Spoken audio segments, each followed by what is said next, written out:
This lab study right here shares with us some of the stressful events that happened in people's lives before their IBS, Crohn's, and colitis started.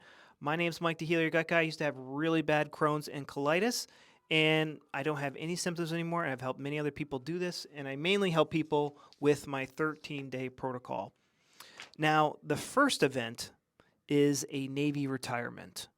A lot of people in the military get forced to retire, and this puts a lot of financial stress on them. The next is the first year of college is finished.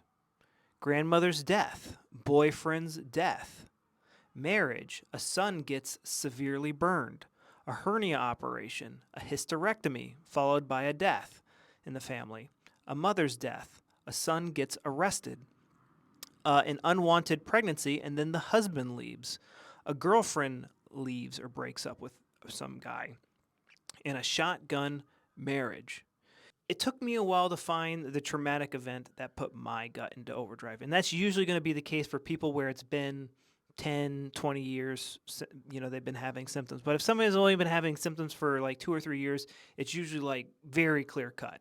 It's usually they lose their job, they do bad in school, they get bullied, they lose a friend, boyfriend, girlfriend, husband. It's always there. Sometimes it's hard to find because it was such a painful event that the conscious mind was like, I just can't deal with this, and it gives it to the subconscious. You need to realize that your subconscious mind is responsible for 99% of the processes in your body. So, don't be surprised that you aren't consciously aware of this thing.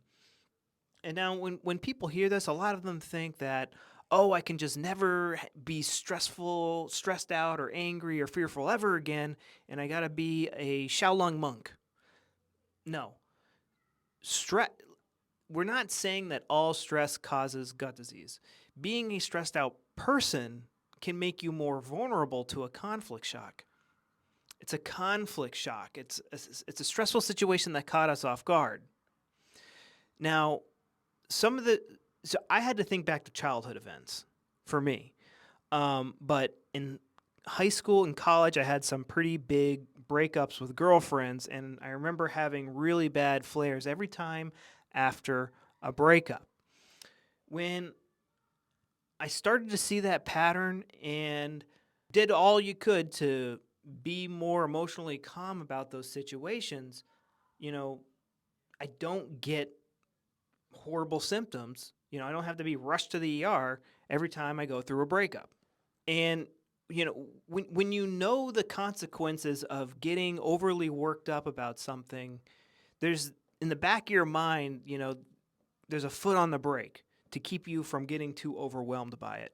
But what was actually causing the majority of my symptoms were PTSD triggers. These were subconscious reminders of these conflicts. So, like, I would get symptoms by like going into the grocery store, and I'd be happy to go to the grocery store. I'd have a smile on my face. Yes, okay, yeah, I get to buy this and that. I haven't been to this grocery store. Whoa, why do I got to go to the bathroom all of a sudden? This is weird.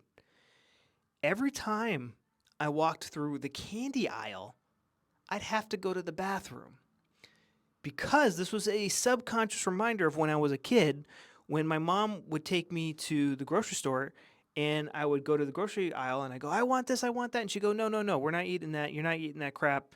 And I would just scream bloody murder. Going through the candy aisle was a PTSD trigger of that and diarrhea. Stupid. I know. Ridiculous. I know. But I'm just telling you, that's the type of things we're looking for.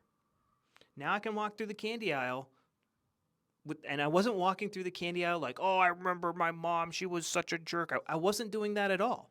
I have a very good relationship with my parents. It's this weird it's a subconscious thing. And just seeing that connection, I can go through the candy aisle with being angry or being fearful or being happy, and I won't get symptoms anymore because I broke that subconscious link. I broke that PTSD trigger. You see characters in movies having this happen to them all the time. It's like something stressful happened to them when they're kids, and then they're adults, and they, They walk down a dark alley and then they have a panic attack because, this stressful thing happened to them, 10 years ago in a dark alley. Find the traumatic event and clear up the PTSD triggers.